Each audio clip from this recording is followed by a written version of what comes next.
10 ఏళ్ల హనీమూన్ ముగిసింది. పవర్ పోవడంతో అధికార పార్టీలో చేరి హవాను కొనసాగిద్దాం అనుకుంటే లోక్సభ ఎన్నికలు వారిని ఆత్మరక్షణలో పడేశాయి.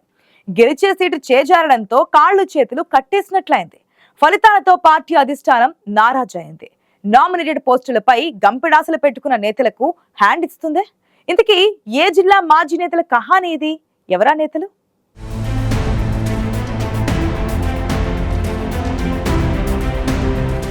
తెలంగాణలో ఎదురే లేదు. ముచ్చటగా మూడోసారి రాష్ట్రాన్ని ఏలుతాం అనుకున్న బీఆర్ఎస్ పార్టీ కళ చెదిరిపోయింది. ప్రజలు ఇచ్చిన తీర్పుతో బీఆర్ఎస్ ప్రతిపక్షానికే పరిమితమైంది. 10 ఏళ్లు అధికారంలో కొనసాగిన నేతల్లో కొందరు గోడలు దూకి పక్క పార్టీలో చేరారు.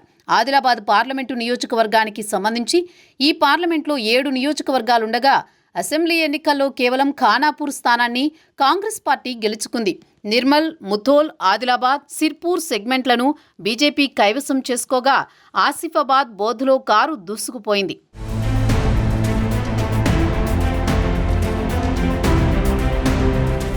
రాష్ట్రంలో అధికారంలోకి రావడంతో పార్లమెంట్ ఎన్నికలను కాంగ్రెస్ పార్టీ ప్రతిష్టాత్మకంగా తీసుకుంది.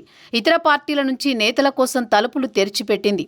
దీంతో బీఆర్ఎస్లో 10 ఏళ్ల పాటు చక్రం తిప్పిన నేతలు క్యూ కట్టారు. అసెంబ్లీ ఎన్నికల కంటే ముందే ఖానాపూర్ మాజీ ఎమ్మెల్యే రేఖానాయక్తో పాటు ఆమె భర్త శ్యామ్ నాయక్ హస్తంగూటికి చేరారు. మాజీ మంత్రులు ఇంద్రకరణ్ రెడ్డి, వేణుగోపాలాచారి, మాజీ ఎమ్మెల్యేలు కోనేరు కొనప్ప, రాథోడ్ బాపురావు, విఠల్ రెడ్డి, మాజీ ఎమ్మెల్సీ పురాణం సతీష్, మరికొందరు ప్రజాప్రతినిధులు చేరడంతో లోక్సభ ఎన్నికల ముందే నిండుగా కనిపించింది కాంగ్రెస్ పార్టీ. దీంతో పార్లమెంట్ ఎన్నికల్లో విజయం తమదే అనుకున్న కాంగ్రెస్ పార్టీ అధిష్టానానికి ఫలితాల తర్వాత బోర్లా పడ్డామని అర్థమైందట.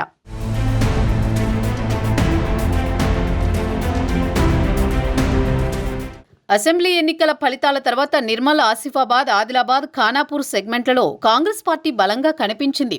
సిర్పూర్ నుంచి మాజీ ఎమ్మెల్యే కోనప్ప రావడంతో తమకు రెండింతల బలం చేకూరుతుందని భావించారు.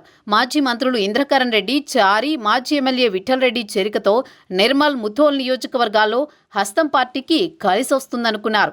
ఇక బోధ్ నుంచి రాథోడ్ బాపురావు చేరిక, ఖానాపూర్లో కాంగ్రెస్ సిట్టింగ్ ఎమ్మెల్యే వెడ్మ బొజ్జు ఉండడం, రేఖానాయక్, శ్యామ్ నాయక్ కలిసి పార్టీని మరింత బలోపేతం చేస్తారని అధిష్టానం గంపెడాసలు పెట్టుకుంది. కానీ పార్లమెంట్ ఎన్నికల్లో కేవలం ఆసిఫాబాద్, ఖానాపూర్ నియోజకవర్గాల్లో మాత్రమే కాంగ్రెస్ అభ్యర్థికి ఎక్కువ ఓట్లు పడగా రాజకీయ ఉద్దండులన్న పేరున్న మాజీ నేతల ఇలాఖాలో మాత్రం కాంగ్రెస్ పార్టీ 3వ స్థానానికి పరిమితం కావడంతో ఎంపీ అభ్యర్థి సుగుణ ఓటమి అనివార్యమైంది.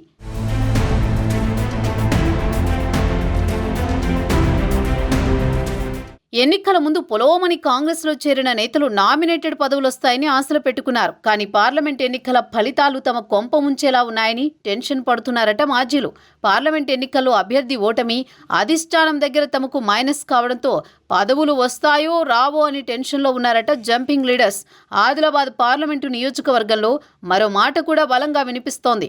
రాష్ట్రంలో కాంగ్రెస్ పార్టీ అధికారంలో ఉండడం, బీజేపీ ఎంపీగా గెలిచిన నగేష్, మాజీ సీఎం సోయం బాపురావు, సొంత పార్టీ ఎమ్మెల్యేల మధ్య విభేదాలు కాంగ్రెస్ పార్టీకి కలిసొచ్చే అంశమైనా మాజీ ఎమ్మెల్యేలను చేర్చుకోవడం వల్లే ఓటర్లు తమ ఓటుతో కాంగ్రెస్ పార్టీని తిరస్కరించారని రాజకీయ విశ్లేషకులంటున్నారు.